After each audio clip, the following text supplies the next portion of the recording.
2021년 5월 조 바이든 대통령이 미시간주에 있는 포드 공장을 찾아가서 직접 시승한 차가 있습니다. 바로 당시 출시가 임박해 있던 포드의 전기차 픽업 트럭 F150 라이트닝입니다. 미국 자동차 시장의 전설적인 베스트셀러가 바로 이 차입니다. 이 미국인들의 라이프를 가장 잘 표현하는 차가 이 차라고도 합니다. 그래서 미국 전기차 시장에서 누가 픽업 트럭을 선점하느냐는 굉장히 중요한 문제입니다. 특히 포드한테는 생존이 걸린 사안입니다. 하지만 모두가 알다시피 현재 전기차 시장의 압도적인 강자는 테슬라입니다. 전기차 라인업부터 충전 인프라까지 이 테슬라를 따라올 곳은 없습니다. 그래서 전통의 포드가 테슬라의 무릎을 사실상 꿇었습니다. 그리고 그 뒤를 제너럴 모터스까지 따라갔습니다.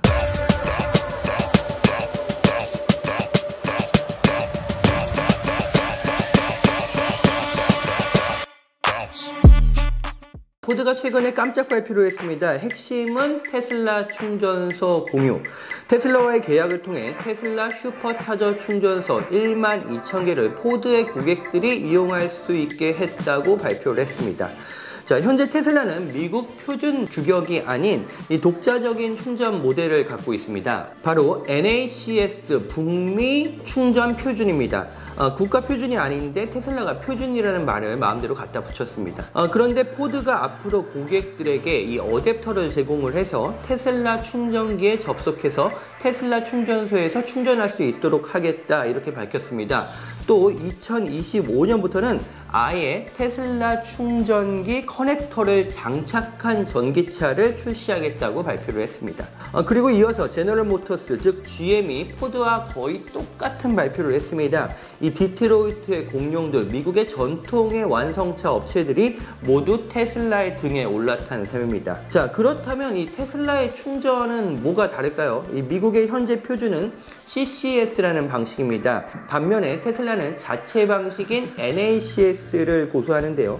이 CCS 방식은 이 완속과 급속, 초고속까지 이 다양한 속도의 충전 선택이 가능하지만 다소 이 단자들이 좀 무겁고 편의성이 좀 떨어진다는 평가를 받습니다.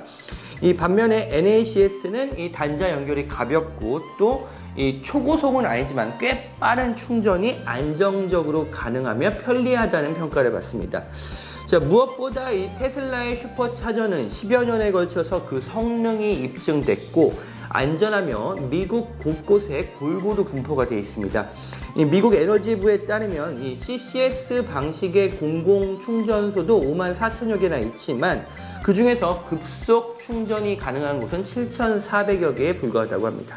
포드와 GM의 이번 결정은 디트로이트의 거인들이 이 전기차 시장에서 살아남기 위해서 얼마나 몸이 달아있는지를 보여줍니다.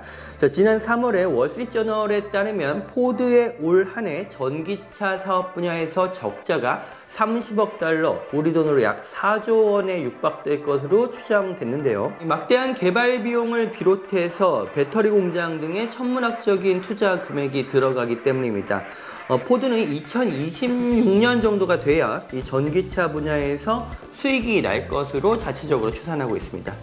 자, 그런 포드 입장에서는 지금 비용을 최대한 줄이고 자사 전기차의 호환성을 높이는 작업이 필요합니다.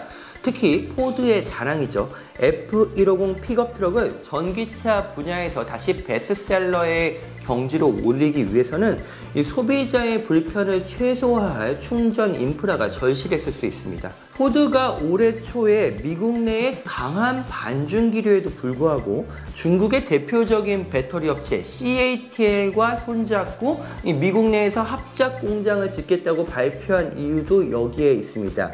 자, CATL은 리튬 인산철 배터리 분야에서 글로벌 최고 강자인데요. 이 한국 배터리 업체들의 주력인 이 삼원계 배터리보다 주행거리는 짧지만 안전하고 무엇보다 저렴한 배터리로 평가받습니다.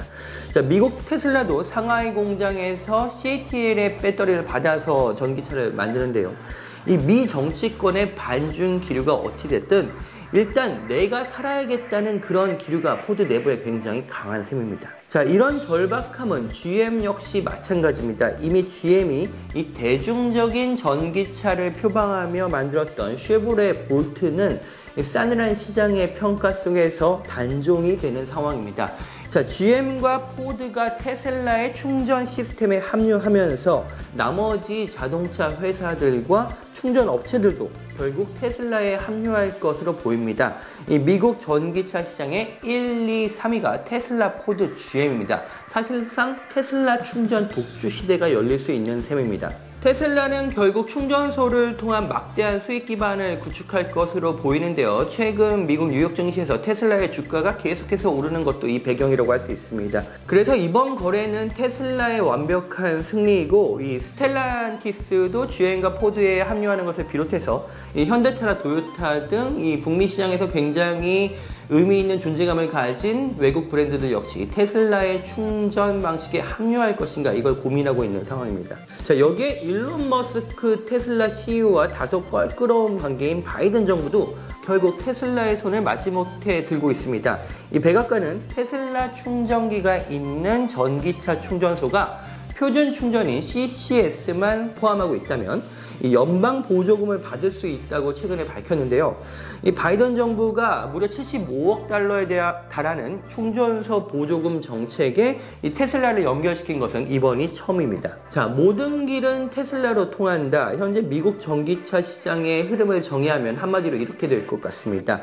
자, 다만 이번 거래가 테슬라에 아주 리스크가 없는 것은 아니라는 분석도 나옵니다. 자, 테슬라의 생태계, 테슬라의 충전 생태계에 외부 브랜드가 들어온다는 것은 결국 이 테슬라 생태계 안에 사람들이 불편할 수 있다는 것을 의미합니다. 이 테슬라에 대한 충성도가 떨어질 수 있는 환경을 테슬라 스스로 만들고 있는 것 아니냐, 이런 우려도 나오는 것도 사실입니다. 오늘은 지금 전쟁을 방불케 하는 미국의 전기차 시장, 그리고 이 충전과 관련한 다양한 정책들을 짚어봤습니다. 다음 시간에 다시 찾아오겠습니다.